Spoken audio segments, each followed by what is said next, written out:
May Jesus be praised and onward with Mary. A good and holy day to all of you, my dear children. In the sacred hearts of Jesus and Mary, and in the most chaste heart of Saint Joseph, welcome back to our morning feature, Saints and Coffee. Today is Monday, the 11th of August. We have entered one of the most beautiful weeks of the entire liturgical year. And this is the week, as you know, of the Assumption into heaven of the Most Holy Mary. We prepare ourselves with the rosary in our hands and by renewing our love for Our Lady. I do not say devotion, but love itself. Love as she gives it to us. The mother of Jesus and our mother gives us her maternal love, which keeps us alive and allows us to remain in God's grace, to avoid mortal sin. In this way, we can love Our Lady. It is a correspondence of the Holy Spirit, that is, Our Lady, filled with the Holy Spirit, brings us the love of Jesus in our hearts. Our Lady gives us the love of God, but we too, with the Holy Spirit, can love Our Lady. So I would like to hope that all of us, in this beautiful week of Mary's Easter, which we will celebrate next Friday, the 15th of August, may renew our love for Our Lady, to feel in our hearts this burning desire to belong to her and to be totally hers. Totus tuus, Mary. So I would like that to happen, that already this week, for each one of us, for each and every one of us, this motto, which is very beautiful, Totus tuus, Mary. Then, by one of those designs that Providence ordains, the Feast of the Assumption is preceded every year on the 14th of August by the commemoration of Saint Maximilian Mary Kolbe. Well, we will have the chance to talk about it, but today, in advance, I would like to read to you from this volume. It is one of the volumes I have of the Opera Omnia of Saint Maximilian Mary Kolbe. What he wrote in early October 1933. He is already in Poland. He has returned from Japan. He says this: "You alone have destroyed all the heresies of the whole world." He is addressing the Madonna, obviously. And he writes, but in what way? In fact, heresies still exist, while the Holy Church, in prayers to the Most Holy Mother, speaks of the destruction that has already taken place, of heresies, indeed of all heresies. And today it is truly, in every sense, the time of the most incredible and unexpected of heresies, the Bergoglian heresy, Diana, which, as we have seen even recently, holds consciences hostage. So what should we do in the face of these developments? Before reading Saint Maximilian Mary, I would like to say, did you see the phone calls last night? No. But why do they attack us like this? What is the reason why the world, unicum, decides whether we are in error as the Jehovah's Witnesses are? Maybe they call the Jehovah's Witnesses. I mean, if there's an evangelical pastor, there are so many who are followed in Italian. Then, many of them also make phone calls. Is there perhaps someone who phones the Jehovah's Witnesses of the unicum? Is there perhaps someone who writes articles against them without ever mentioning their name? No, perhaps Cascioli calls people without reason, not the Pentecostals. And why? Why us then? Why is there this hatred? You can see it, you can understand it. If I am out of my mind, if I have been excommunicated twice, reduced to the lay state, and the Pope is a lion, but why call? But why come after us? But why come and bother us on our path? The Father responds to those who recognize him as such, as a guide. Do you understand? So it is truly a time of unprecedented heresy, adds Saint Maximilian, when, during a battle, it was announced to Napoleon that, unexpectedly, the enemy cavalry had made its appearance in a particular sector. He then exclaimed, "The enemy has lost." And yet the battle was not over yet. In fact, victory was not at all evident. And nevertheless, what the clever commander had understood was that following the appearance of the cavalry, there was no longer any hope of victory for the enemies. Just like us, so many times. How wonderful. This was written in 33, it seems, at a distance, as a support from Saint Maximilian Maria Kolbe. To us, the little remnant, who in these days have come under attack with blows of heavy artillery. With this supposed letter from Pope Benedict XVI, We too often hear expressions of the same kind. Well, that's over. As for me, Morigi, 9 or 10 years ago, I had never even set foot in the work yet, and already they were writing that I would be finished straight away and wouldn't last long. And even today, they are counting the hours. They are exasperated at seeing me carry on. By now, that one is finished. He has lost and ruined everything, although the matter is not yet settled. So we can say with Mary, "You alone have destroyed all the heresies of the whole world." What beautiful words, says Saint Maximilian, the heresies. Therefore, she does not destroy heretics, since she loves them and desires their conversion, and precisely because of the love she feels for them, she frees them from heresies if they so wish.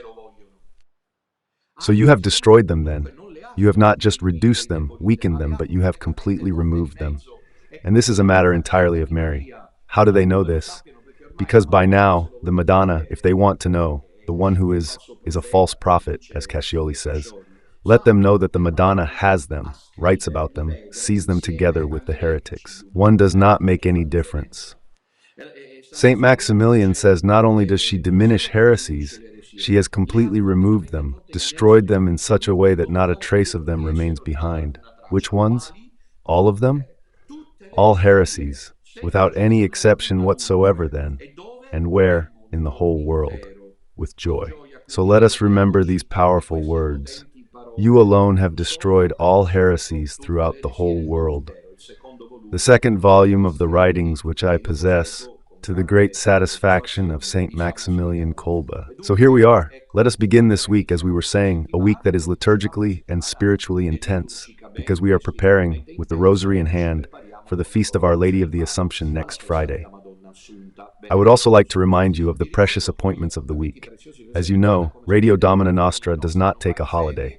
We are close to you. I wish you all a happy holiday, my dear children. May you spend days of serenity and peace, wherever you may be, at the seaside, in the mountains, by the lakes. And may you have time to, to rest indeed, physically, mentally, and spiritually. We are not taking a holiday. We continue with our daily schedule, as every day. I remind you, as I always do on Mondays, especially about the evening appointments. Tonight it is Don Ramon's turn, with the second part of his very important and gripping reflection on the subject, The White Rabbit's Den. Second part. Then tomorrow evening, there is the Tuesday dedicated to St. John, with my book, The Eagle of the Sun, the first volume of commentary on the Gospel of St. John. We are still at chapter 3, the nocturnal dialogue between Jesus and Nicodemus, entitled the third episode, God, the Wind, the Light. Then, on Wednesday, it is Don Ramon's turn again, at 9 o'clock in the evening, with the topic of the liturgy. And Thursday. Well, exceptionally, since on the eve of the Assumption of Our Lady, the Gospel of John and the Apocalypse should be broadcast. But I have decided in prayer, I have come to the intention of speaking to you about the life of Saint Maximilian Maria Kolbe. Thursday evening, at 9 o'clock, with him we will prepare ourselves for the Feast of the Assumption, with Mary's Madman. Here it is, share it. This is Thursday evening's appointment at 9 o'clock. The Madman of Mary, Saint Maximilian Maria Kolbe, the prophecy about Russia. I also wanted to tell you that this week, as I was saying yesterday evening, is an intense week. Also because 2 days before the Assumption, on the 13th and on the 13th of every month, we are praying for Russia. We have done this solemnly all over Italy. Perhaps we even held one of the gatherings abroad, but I do not remember exactly. Or perhaps even more than one. I cannot quite remember. But what I would like to tell you is that, in fact, next Wednesday, the day after tomorrow, is the 13th and the 13th of the month. Even though we are right in the middle of the Ferragosto holiday atmosphere, we will gather in prayer for this precious appointment. At 7 o'clock, we will pray the Holy Rosary. The time for the Holy Rosary for Russia is written here. It is worth indicating the time, otherwise there is great confusion. Holy Rosary for Russia. At 7 o'clock in the evening, an appeal, a suggestion to the faithful in the Palermo area and surroundings, and to the pilgrims. We will then stay together, pleasantly, to have a bite to eat there at Little Nazareth, after the recitation of the Rosary, in front of Jesus in the Eucharist. And finally, this week is decisive, because of the summit in Alaska between Trump and Putin, with everything that this is stirring up these days. Because I think you may have heard, if you are following, that the European Union, including the Italian government, put pressure, probably on the White House, so that Zelensky would also take part in the Russian-American summit. And this has greatly irritated the Russian Federation, with statements that were actually very colorful and strong. But apparently, even the United States of America it is not very clear what they intend to do. Because let's say, based on some statements, it would seem that they were pushing for it to be included, while on the basis of others, it would seem that they are excluding it. And so, as you can see, the situation continues to remain fluid. I'll tell you exactly what I think, because it's just so unclear. Trump's United States are not used to playing, let's say, silly games. I mean, Trump is Trump. He speaks plainly. He deserves credit for that. In other words, Trump says what he thinks. So why, in this case, is there so much beating around the bush? Why? I'll tell you what I think. Why Putin won in the end. And he embarrassed NATO. That is what I think. But based on analyses carried out by two, let's say, dissenting voices who are in Italy, Marco Travaglio from Il Fatto Quotidiano and Alessandro Orsini, the latter in particular has such an analytical ability that he has taken quite a beating over these past years. But he was right. He said from the very beginning that it is madness for Ukraine to think, even with NATO's support, that it could defeat Russia unless it thought that NATO would actually take its side alongside it. That is, not just an act of logistical and military support, that is, and of armaments, but an actual entry into the war, a real entry into the war. These years, now that we're starting to realize that perhaps they are coming to an end, I tell you, while we watch with sorrow what is happening in Gaza, you know it, and there is no need for us to get involved. But we cannot talk about everything, but let us pray for the Palestinians of Gaza, of the Gaza Strip. But what I would like to say to you is that in these years, I do not know about you, but I have been holding my breath, because the whole game was about making sure that NATO would enter into war, would take to the field, would go to war. That means Italy, Germany, France, England, the United States of America would enter into war against Russia and a global war. Was there anyone who wanted this? For example, was it possible that the globalist elites had realized that with Putin it was over, that a new world order was being created, Sino-Russian or Russian BRICS, which would be the emerging countries, and so let's just call it quits and not talk about it anymore. I don't know if I'm managing to explain it, but in the end, NATO did not enter the war. It did not enter the war. It could be, because I do not know how you see it. Maybe God really did decide that it was not the right time, and I will tell you why. The topic is very important, and I will tell you why, even though I'm supposed to talk about something else. Today, however, the topic is important, because on Friday, for Our Lady the Assumption, Trump and Putin are meeting. I will tell you why the subject is important. Why? Because it happened simultaneously. Two things happened, which naturally European analysts are aware of, and they are right not to talk about them. But there is no design of providence. When, basically, at a certain point, Joe Biden started talking nonsense, confusing Netanyahu with Arafat, Macron with Mitterrand, seeing him stumble while walking, who was it that intervened? Can we have the freedom to think it was the Almighty? Why? Because if he had stayed, apparently, according to the analyses being made, Joe Biden, President of the United States, and the total war. There was the risk of a total war. So here we are, Joe Biden. Yes, he is approaching the end of his term for the local elections, for the American political scene, and for the whole world. He knows that this man here cannot hold on any longer. So what? So let's shoot the other one. Am I making this up? No. Let's kill the other one. Because it changes the course. They shoot. And at the very instant the bullet arrives, Trump just makes this gesture like this. Look at my face, like this, a millimeter. The bullet grazes his ear, otherwise it would have gone into his brain, and that would have been the end. And it's not God who intervened. To me, it seems so. Why? Because in my view, if things hadn't changed in Washington, there could have been NATO's entry into the war. But with Trump immediately made things clear with Zelensky. Do you remember?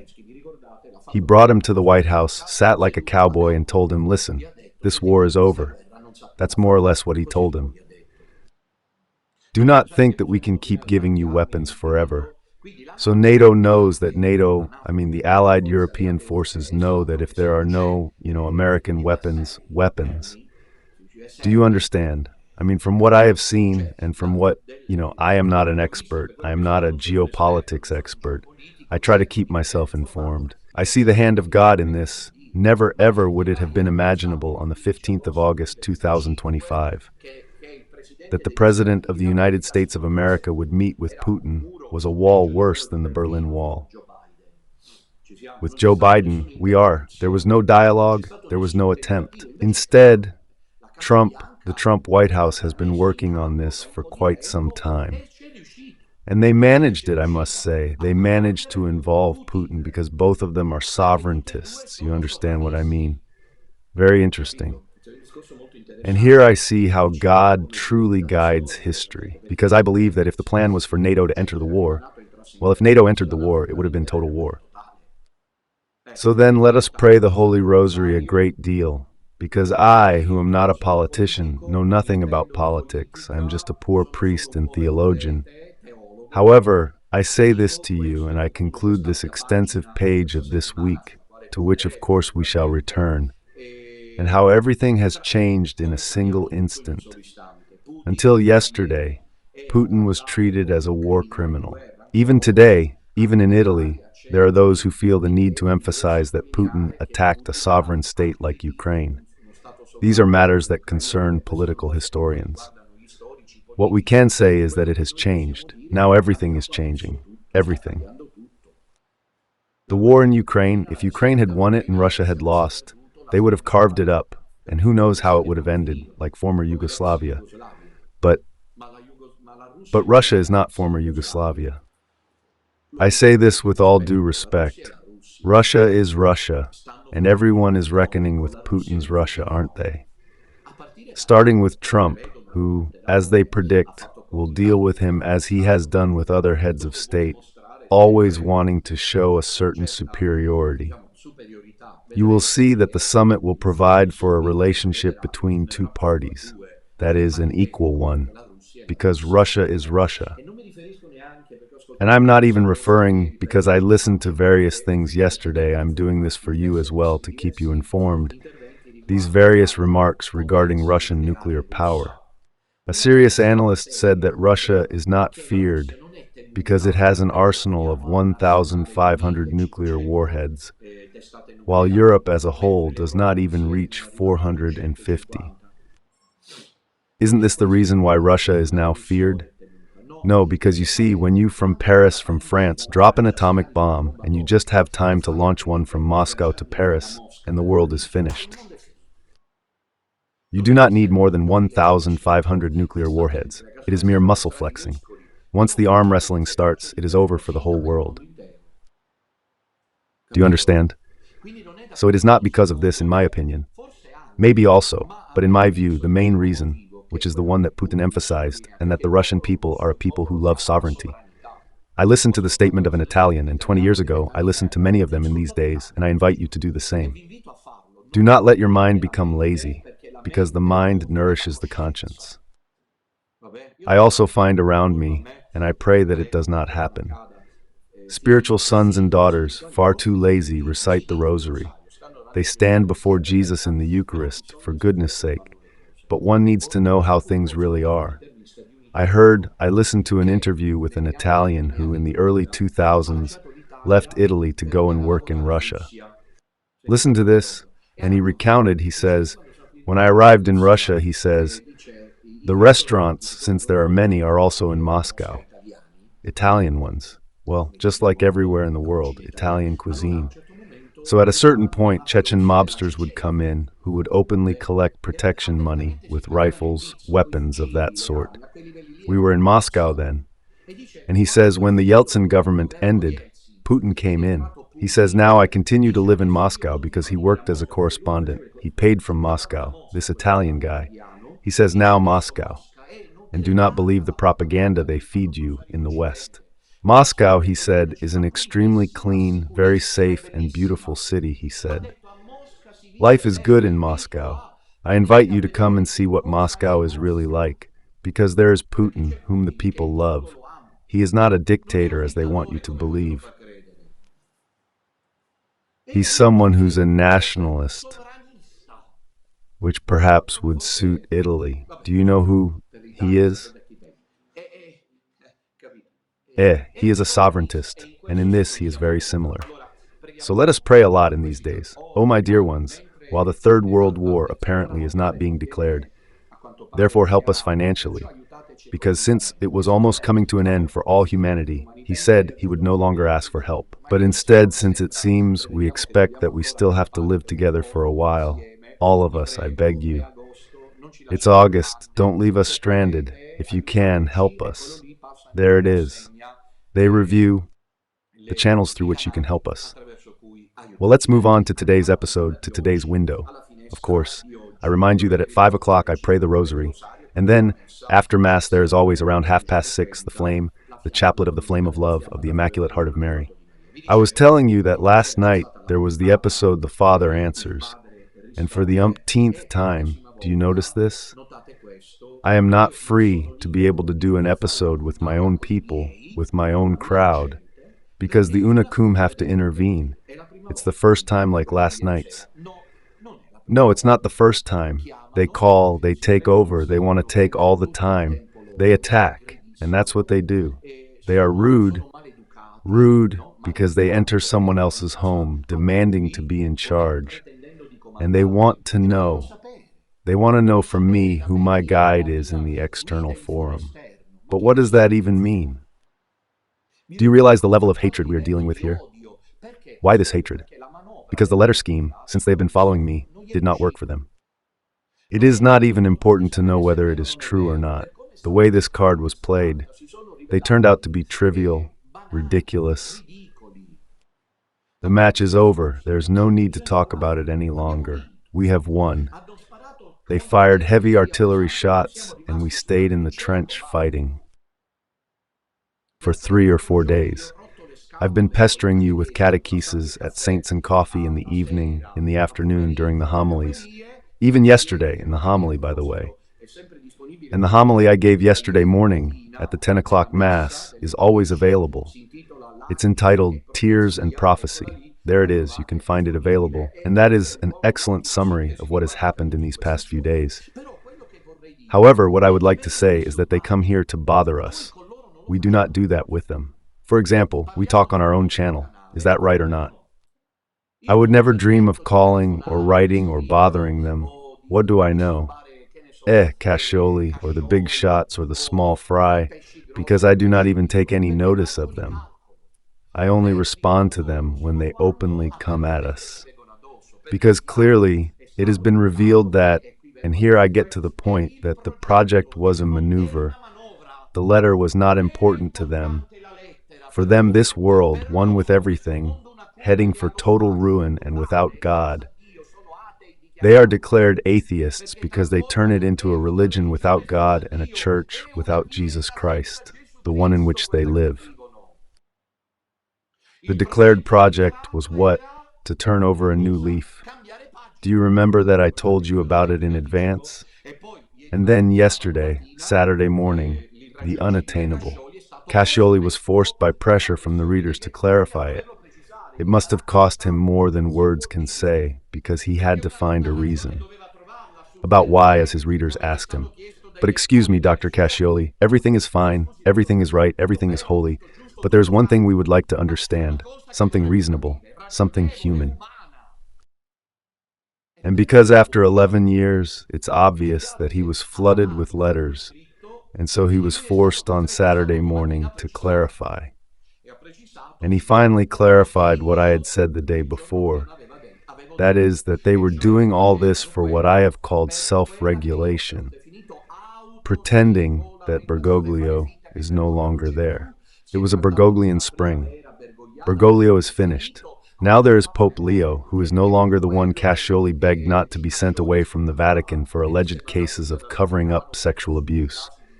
But he is the elegant Pope, the good Pope, the holy Pope, the just Pope, the Pope here, the Pope there. So we had to be eliminated. And in fact, Cascioli went in hard because he was asked to. Because this is a maneuver, I have no doubt, that comes from the Masonic powers of the Vatican, who know that these are sycophantic troops. The Unacum are sycophants. God is not with them. These are nothing. They are neither flesh nor fish, neither cold nor hot. The Lord has spat them out of his mouth. People like Cascioli and Bucks, of course, translate his articles into English in America, in the United States. Cascioli, La Nuova Bussola, they are well known. Don Minutella, on the other hand, has to get on a plane to reach just a handful of people. In Spain, if you go to the States, you find a couple. Just imagine if Cascioli had spoken about us without bitterness, without prejudice, you see. And if he had examined the issues we raise with him, but nobody answers us. But the church, the one you now claim to belong to, is the church that changed the Abu Dhabi document, abjured it, condemned it. They do not reply, but then they call to have a go at me. If you ask them this question, they do not answer you. They want to know who my guide is. Excuse me, I will tell you who my guide is, but I do as Jesus did. But first you answer my question, Mr. Andrea from Naples. Answer my question. This church, to which you say you belong, is the church that has abjured Abu Dhabi, which claims that all religions are equal, or not. So if not, you are in the false church. And Cascioli, under orders from the Masonic Vatican elite, wrote it against me, because here now it is I who must be eliminated. And so those harsh and heavy words of the past few days, bordering on rudeness, on truly lacking in fraternal charity. You are unreasonable, we are a sect, we do not live the gospel, and we are followed by false prophets. Goodness me, how marvelous. Such unusual language from someone like Cascioli, who is usually rather measured, but they must have told him, go in hard. And now they are there, watching. This morning they are following even in the Vatican. They are following me, not the powerful ones, those who are in charge, but they recruit and assign some to say, listen, follow him, tell us, let us know how he reacts, what he says. When they find out that the letter was such a massive flop. Now, as I said last night, they will launch another judicial maneuver. I expect it. I'm expecting at any moment what by now is the same old Carabinieri, but at least let them be clever and not call the Chinese barracks. Poor souls, they're put there and constantly served with lawsuits against yours truly. So the same Carabinieri, poor souls, are embarrassed. How? Because then they find out that, as they say, legally, they're dismissed. So, poor souls, now you will see that yet another complaint will arrive for them. Maybe just to create a certain image. The police officers outside my house, what do I know? A forced arrest for a few hours, just so all the newspapers can say Minutella arrested for alleged reasons. Maybe then they'll release me because my life is out in the open for everyone to see and I do nothing wrong. I am an honest citizen like my dad. Mr. Francesco Minutella taught me. All right, but the image is already there. Why? Because they lost this letter. It was a joke, a burlesque without precedent. It was a show. But it was done to turn the page, and so, how come, for example, the whole world Unacum in English, in French, in German, in Spanish, they relaunched this news on a worldwide level? Why? Because they are afraid that people will open their eyes and realize, together with Don Minutella, that God might want to respond to this request to open the international gateways. They are afraid. They are afraid. They are afraid of a poor priest. They do not know how to stop him. They are rather afraid. So what then? Then they attack. Because if we really were what they say, we would be a sect. And why? Goodness, do you follow us then? Do you perhaps follow what the Pentecostal pastor says, or the leader of the Jehovah's Witnesses? Do you perhaps call the directory of the evangelicals or the Mormons of Italy? Do you call them and want to know who leads them? And why do you call here? Taking turns. Understood? And there's a phalanx that intervenes directly. Then there's another phalanx, the one in suit and tie, like Cascioli, who target people and cowardly do not even have the manly attributes to say the name. They are mentally emasculated. That is why they are afraid. I have to tell you something. In the past few days, I know I spoke very harshly. No, I called Bucks a Puglian snake. Then at night, just like that. Now you can think I'm mad. Well, I was a bit troubled. I thought I'd gone overboard. The one who was supposed to come on God's behalf arrived, and I was told I could carry on if I wanted. And I was told, read the gospel, brood of vipers, whitewashed tombs. Question, I don't know, I thought it was. Take me for mad. And Monsignor Fulton, who? He reads the gospel, and this inner voice said, which nevertheless brought me peace, it says, Jesus knew how to be. He knew how to give love. It's not that when he addressed the Pharisees, it was because he hated them. When you do that, you bring hatred. No, I said no, never. And so, do you do it to proclaim the truth, to shake things up? Prophecy is needed. You are made for prophecy. Close brackets. So they made all this up. I could not go on if I did not have this support. No grace. Suppose you nature, but there is also the grace of state, that is, God grants charisms and gifts so that the work can continue. You can understand this very well. If I did not have support from above, I could never ever withstand this impact on my own. So this letter circulated from everyone. What was the reason? And Cascioli was forced to declare it, to turn the page. That is, now there is Pope Leo, stop bothering us. We are telling you this as the Nuova Bussola Quotidiana, we who are Catholics. To you who are unreasonable, you are part of a sect. So what do you want? We want you to accept this letter. Why? What does the letter say? And what is this letter? After 11 years in the meantime, the method you have used is infamous. You should simply look at yourselves in the mirror and say, I am pathetic, starting with the serpent from Apulia. And then do you want to answer the question? But this church to which two issues, the counter-evidence is the church. The identity of this church, the counter-evidence. But there is the declaration, but there are the other behaviors and the other voting statements. Why have you never wanted to investigate them? And now a single letter is enough for, it is clear that someone asked you to do it in order to get rid of us. And a second issue which they will never answer, but your beloved and restorer, Pope Leo, no. And he condemned Abu Dhabi, or the aforementioned condemned trust. Begging is leaving Fernandez, where he condemned Amoris Laetitia, or he said that we must convert to ecology. So this breed of pope who changes the church and the Bergoglian spring is over. Where have you seen it, wretches Cascioli and Bucks? Where are you? May God forgive you for the harm you have done and continue to do to your consciences above all. But did you see your beloved Pope Leo, who went and knelt 3 times before Pope Francis, who has not stopped quoting him endlessly these past 3 months, to the point of nausea? Have you seen how he idolizes him everywhere? Have you seen how he keeps quoting him all the time? And where is, at this moment, after 3.5 months, the Eucharistic reference? The Marian devotion? Where are they? Do you have them? Have you seen any trace of what is profoundly Catholic? I have not seen it. All right, now the 15th of August is coming up. He'll say a little something, but there's nothing established as a rule. Well, what do you expect? And they have the truth, we're a sect. And so Antonio Sacchi steps in as well. Here's today's headline, Antonio Sacchi, an example of the power of deception.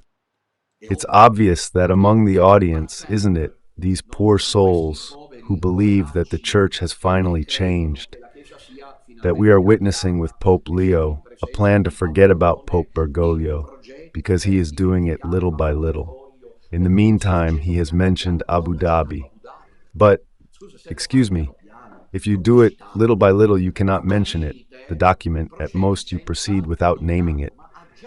But he has already mentioned the Abu Dhabi document. He celebrated Mass in the Laudato Si village on the 9th of July, and making an appeal for conversion with the language. The language is Bergoglio's, it is more elegant, the form changes, but the substance is the same. And Antonio Sacchi, he too lends a helping hand, wrote on the 8th of August an article on his blog, Lo Straniero, entitled From the Unpublished Letter of Benedict XVI, a reflection on what has happened and on the future. The title is interesting. He too is getting involved. Be certain that if we were to present a document, as we have done for years on behalf of Pope Benedict, or if we had one, well, we do not have it. Do not delude yourselves, because I shall reveal it in 25 years. But if we had a letter, be assured that, even if Antonio Sacchi were to show it, he would not speak of it. Instead, he talks about buxes because they are all allies in deception with the false church. Do you realize to what depths the world has sunk? Una cum. Let's read and then I'll draw my conclusions. Antonio Sacchi writes, the Jubilee of the Young, but pay close attention to what he says. The Jubilee of Young People, celebrated by Leo XIV, with the clarity of his magisterium centered on Christ and on eternity. He has suddenly projected the Church into the future, consigning the events of the past 15 years to history. Is it or is it not a shared project to turn the page? Is it or is it not the self-regulation that I announced to you a week after the elections? In fact, perhaps I was already saying it before, but in private. Self-regulation, enough. Bergoglio's story is over. Listen, now in the Church there is the feeling of having come out of a tunnel of confusion and uncertainty, both pastoral and magisterial, and of dishonesty. Speaking like this, he is dishonest, Sacchi, unrecognizable. But it is the energeia planes, the power of deceit and dishonor. It is a dishonest statement, because it is false, and I am shocked that the sensitive Sacchi should do this. It feels as though we have come out of a tunnel of confusion and pastoral and magisterial uncertainty. But where? Where are the corrections? On Abu Dhabi, on Fiducia Supplicans? Where are they? There will be, but isn't it Prevost who wants the synodalist church? So that, even if with many things still to be done, thank goodness, that's how it goes. That's how we end up redefining our relationship with the world. We begin to reflect on ecclesial events, experienced with the critical distance that allows us to historicize them, and also to draw lessons from them for the future. This is what Monsignor Nicola Bucks did, already a collaborator of Benedict XVI, with Vito Palmiotti in the book, etc. In the appendix of the book, Bucks publishes the letter he wrote to the Pope Emeritus on the 19th of July, 2014. And Ratzinger's reply, dated the 21st of August, 2014. I had known him for years. So had he. Do you understand now why they are the chosen ones? But it seems a bit like a mafia style, doesn't it? Anyway, I had known these two texts for years, which I had received confidentially. Now that they are public, they can be analyzed. Basically, books, gathering the critical observations of various personalities, put some questions to the Pope Emeritus. The first was this. According to some authoritative historians, his resignation has shaken the structure of the Petrine ministry, so it is not known what might happen.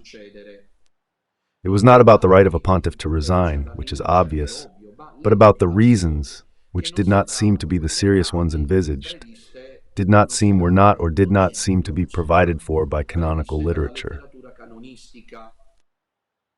The resignation left people bewildered.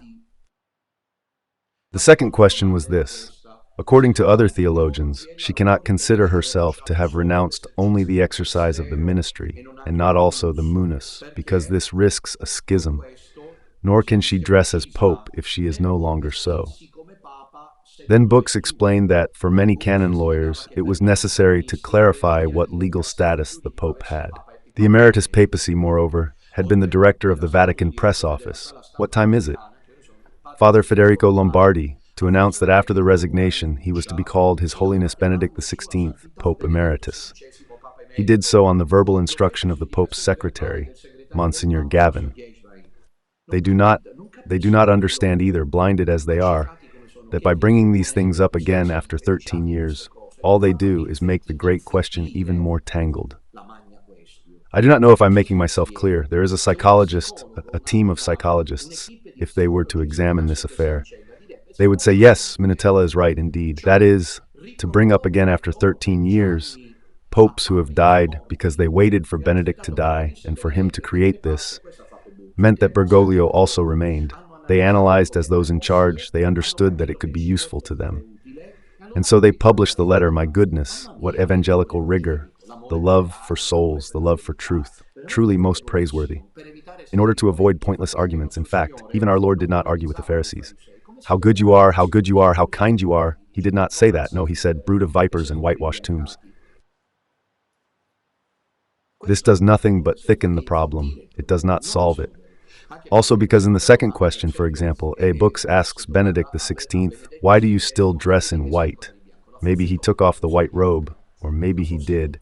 And where is the papal coat of arms on the sash of Pope Leo? Where do you find it? Sooner or later. And Benedict XVI would reply by evading the questions. Remember, by evading the questions. So the project is always that of Benedict XVI, vain, enigmatic, you see, and Pope Francis for Sacchi, as we will see, who was the great Pope of mercy. As you can see, the post-mortem historical narrative must include this. This is Freemasonry, and indeed the associates who made you, who suddenly changed you. But who is going to believe that you really believed what you wrote recently? I do not believe it. Know that before God there is a priest, because I am a priest, because excommunications are not valid. It is pointless for you to cling to those things. I do not believe in them, in your conversion to Pope Francis. I simply do not believe it, because you have a conscience. Yet this blessed suicide must be seen as that vain one, as the one, who could not sleep. Because I always remind you that in the end here, they have to come to an agreement. But why? What he resigned over regarding me, he should have told Buxton. Listen, dear Snake, I resigned because I was sleeping, because I wasn't sleeping. Did they ask in the conclave how many hours you sleep? Did he have to tell him? No? Why not me or you? But Jesus said in the book about Benedict XVI, published immediately after his death, that he can confirm that Benedict XVI began to think about resigning when the World Youth Day was to be held in Brazil, in Rio de Janeiro. And it had been brought forward because of the World Cup. And so Benedict XVI could not sleep. He could not manage to sleep. And so he wanted to resign. Is there any trace of this in the letter? No, there is no trace of that. And so Benedict XVI, as he and his associates claim, was elusive. Benedict XVI, Pope Francis for his associates. Then he was the first to say that there were problems with Bergoglio, wasn't he? Then he changed his mind. And the Pope of Mercy is a pope like few there have ever been, dear ones. Be on your guard, because it is no small matter which pope you side with today. It's like the Enalotto. It's like the 1x2 betting slip. Be careful, because that's how it is. If you make a mistake, Box ended up in hell. I'm telling you, if you save yourselves, it'll be by the skin of your teeth. In any case, you're living in a false church. If you recognize him as Pope, you are outside Roman Catholicism. The presence of two popes has fueled a great deal of confusion, especially because Benedict himself, in his last audience on the 27th of February 2013, said, always is also a forever. So what are we to make of that? Also because he said it, then they just bypass it. But if he said it, there must be a reason, so it counts as much as the letter. And then, of course, he adds other details. And let us conclude. According to Books, the last few years have been the culmination of the invasion of progressive modernist thought within the Church. The Apostle states, reality, on the other hand, is Christ, precisely. And Abu Dhabi? And Pachamama, who knows? Nevertheless, in the Church, reality has been hounded by utopia for more than 60 years. to the point that Pope Francis did not explain why God became man, but instead looked elsewhere for the source of brotherhood. And get ready, you will get it in the neck with your Pope Leo, etc., etc. All right, here is his wish. If today's church finds itself in this glaring confusion, could the new pope simply pretend nothing is happening? A regeneration will certainly accompany the end of the disorder from which the church is suffering. And Leo the 13th began, so it was the 14th, and so it was all a maneuver. From what pulpit does the sermon come? I have my book here with me, which you can always request from the office. Church, where are you going? And on page 279, I write a chapter entitled The Capitulation of Antonio.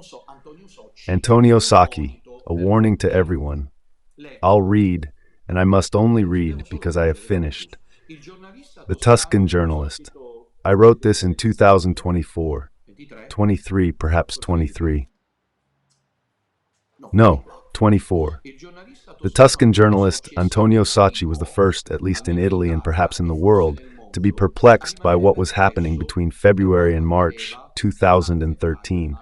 That is, the resignation of Pope Benedict and the election on behalf of the St. Gallen Mafia of Bergoglio in a conclave according to the rules in the dogmatic constitution.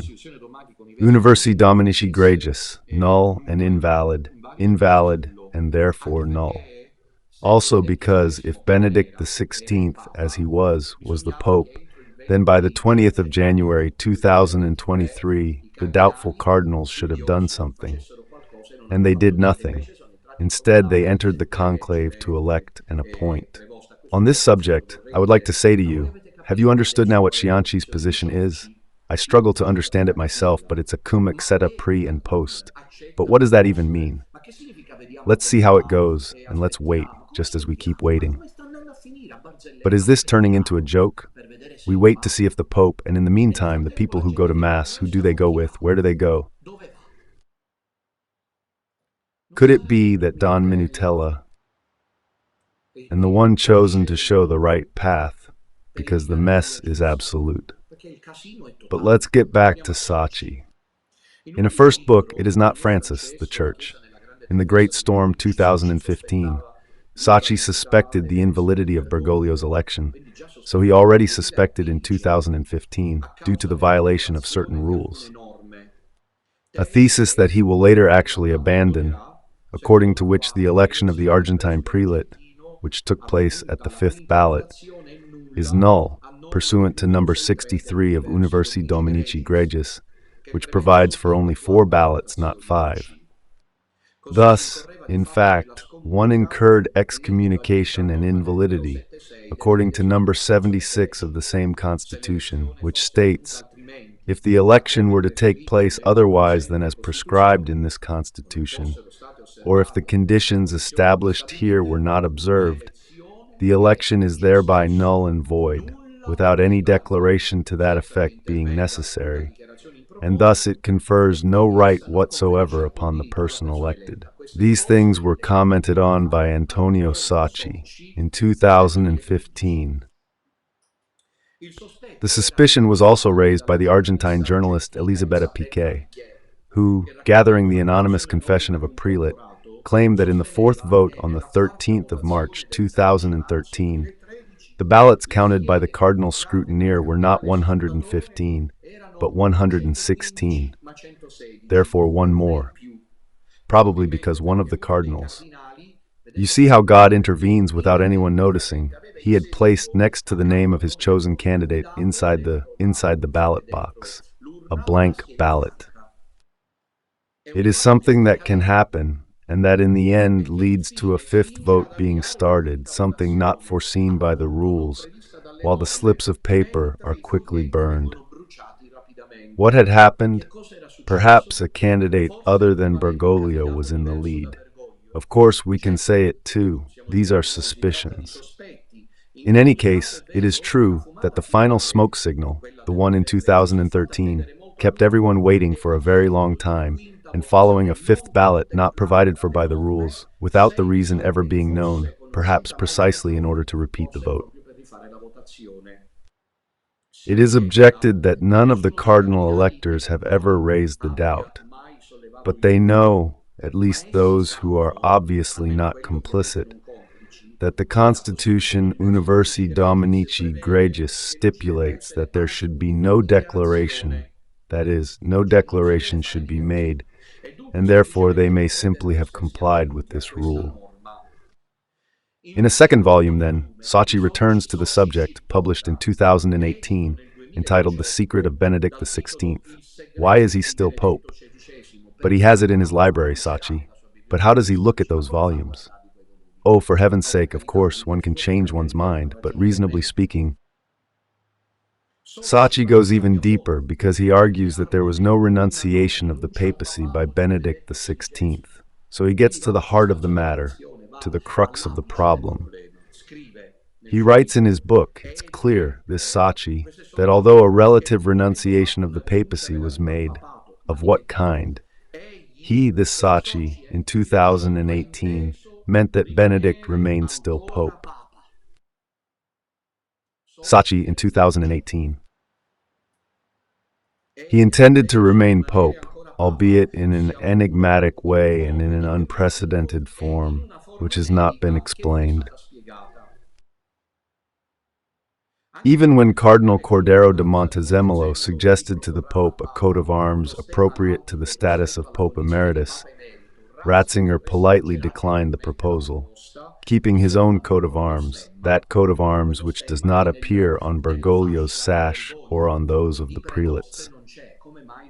Why is it not there, Sacchi? So he becomes convinced of the existence of a secret of Pope Benedict, which would be that he did not really want to renounce, but rather used a profound strategy to keep the Petrine Munus, even while handing over the drone and associates who wrote these things. Meanwhile, this whole farce of the Nuova Bussola Quotidiana is translated into every language. In America, they're winning converts. I go there, and they take me for a madman. Do you understand the propaganda, friends? But we're not done yet. Now comes the best part, friends. He's still writing these things in November 2018, 5.5 years after the declaration. Look what he adds, astonished. These are the words of friends. It's astonishing that everyone in the ecclesiastical world has tried to ignore such blatant facts. Friends, 2018. I am writing on page 281. I am reading from the book, Church, Where Are You Going? We're even more astonished because the Tuscan journalist and writer suddenly and deliberately makes a sensational about-face, capitulating in favor of the false pope. If in 2018 he said it is astonishing that everyone in the ecclesiastical world tried to ignore the facts, even though they were so striking, on the 12th of December 2022 in Libero, he stated, I read. The writer in the past has not held back with criticism, sometimes even too harsh, at times with little charity. Sweeping away, writes Sacchi, so many secondary details. One must acknowledge that the original character of this papacy is very beautiful. Dr. Cianci, please be very careful. Dr. Cianci. I was thinking about him because it seems to me that he is running the same parabolic curve of risk. Listen to me. Today I am not as mad as I seem. You know that. You know that because you have drawn from me. You know that I was the first. Listen to me. There is a be careful, pray, invoke the Madonna. This is not a journalistic matter. This is not a television investigation. It is a supernatural event. The clash between good and evil. Do not get involved in this battle if you do not pray. It is a suggestion. I hope you will not take it badly, because you might take it badly. It is proud. It is a respectful suggestion, treading lightly. Look, Dr. Ciocci, what happened to Sacchi? Listen, now get ready. It is taking shape. The only great task of the Church in the third Christian millennium with this papacy. One could sum it up like this. God has mercy on everyone and became man to come and seek us, one by one to save, paying on the cross the ransom for each one of us. In short, not only did he retract what he had previously written so forcefully in past years, but he even praised Pope Francis for his moving appeals to mercy. The capitulation of Antonio Sacchi, and Antonio Sacchi has convinced us, so I will emphasize this once again, of the supernatural root of what the Church is experiencing. And he is not the only one to capitulate, to back down, to incredibly retrace his own steps, ending up recognizing Bergoglio as Pope. It has happened and continues to happen to other thinkers and writers, journalists and essayists, who were initially convinced that the 2013 election was not valid, and then suddenly collapsed in the face of the irresistible seduction of the false prophet. An example is Estefania Costa, the young, brilliant Colombian canon law expert who immediately took a stand, convinced that Benedict XVI was the true pope. And now she has vanished from the scene, without intense prayer and deep humility, without that evangelical smallness with which the Madonna chooses her apostles. At the beginning I read to you the text by Saint Maximilian Kolbe. It is not possible to withstand the impact of the tremendous evil forces that are besieging Rome. Logos alone is not enough. This is what is needed. We have seen this, it is needed. As has been repeatedly said, caritas, light, celestial grace, with which the three shepherd children of Fatima were enveloped during the first apparition.